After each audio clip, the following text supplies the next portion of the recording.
Two verses of the Holy Quran describe the crying by, you see their eyes overflowing with tears. But why crying is so described? Is there any reason in the use of this expression? Especially when through all known epochs, as well as the 7th century, when the Quran was revealed, such Arabic phrase was unusual, and even singular. To understand the significance of this description, I invite you to follow, briefly, the path traveled by the tears in the eyes. The main lacrimal gland, and lacrimal accessory glands, are responsible for the secretion of tears. They are situated in the upper outer portion of each orbit, in the lacrimal fossa of the orbit formed by the frontal bone.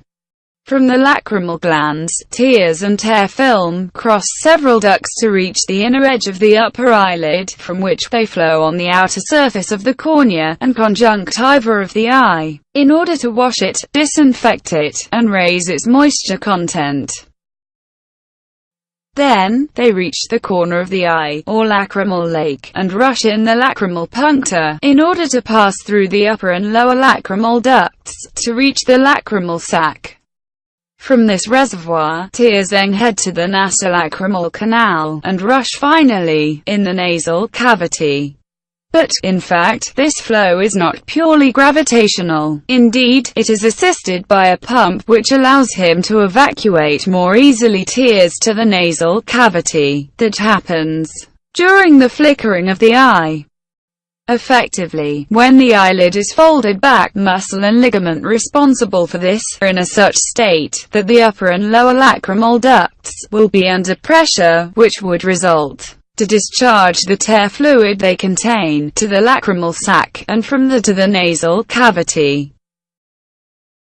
On the other hand, when the eyelid is raised, these muscles and ligaments are relaxed around the two tear ducts, knowing that their wall is elastic, their sections increases.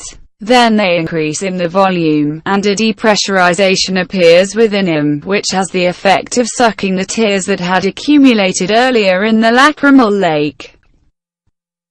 Note that during the depressurization, the anti-reflux valve of Rosenmuller prevents any liquid return from the lacrimal sac to the two tear ducts.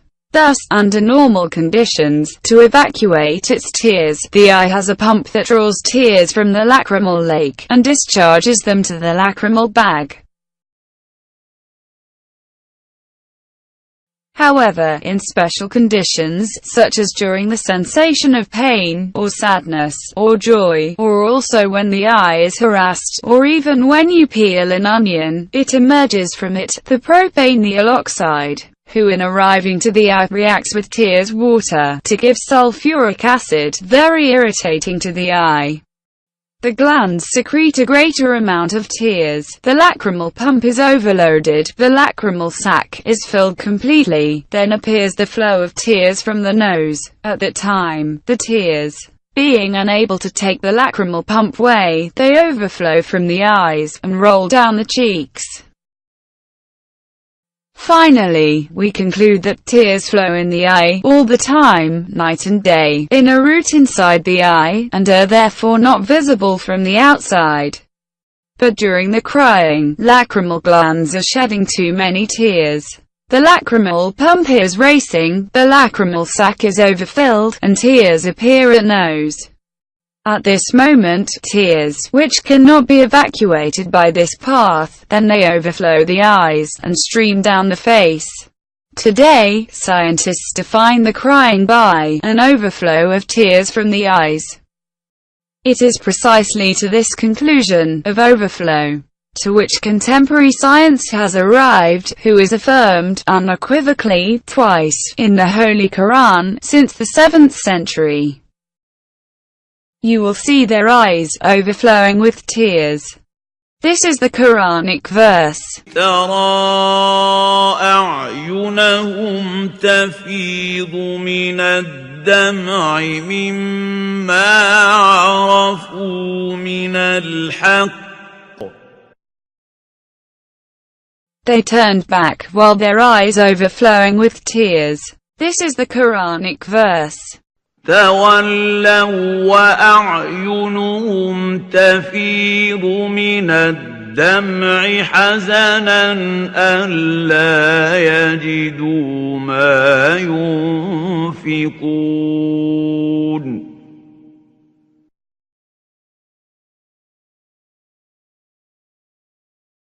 Before closing, I would like to recall the following facts. 1. In the East, it was only in the 10th century that Ibn Sina, Avicenna I, described correctly the anatomy of the human eye and symptoms of cataract. 2. In the West, the dissection of the eye was made only in the 16th century. See Berenger Kappa, Charles Estienne, etc. 3. It is possible, in describing the crying, someone would be tempted to use other expressions, such as, "You see their eyes filled with tears," or "their eyes flooded with tears," or "from their eyes flow the tears," "from their eyes gush the tears." Unfortunately, all of these descriptions do not warn us that before the crying, tears were already present, unlike the verb overflow. Indeed, if tears would overflow during crying, then implicitly, this demonstrates that before the crying, tears were already present. And precisely, such tears are their overflow. Contemporary science, culminated in this reality, and inevitably, has described the crying by the overflow of tears. 4. In the Holy Quran, crying is mentioned 6 times. 4 times by the verb crying, and 2 times by their eyes overflowing with tears. One in the passive form, and the other in the active form, but never with a verb other than overflow or crying.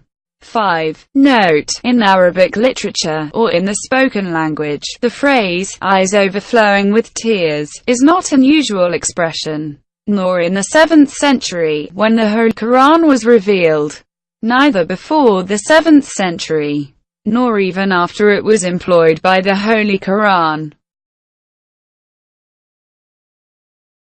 Now, in conclusion, let's ask this question to those who do not believe that the Holy Quran is the word of the Lord, Allah, the Almighty. How to explain the presence of this description of crying in the Holy Quran, with exactly the same description, overflow of tears, to which has arrived the contemporary science, while the Quran dates back to the 7th century? Knowing that in the 7th century, the basic knowledge of the anatomy of the eye were derisory, or even non-existent.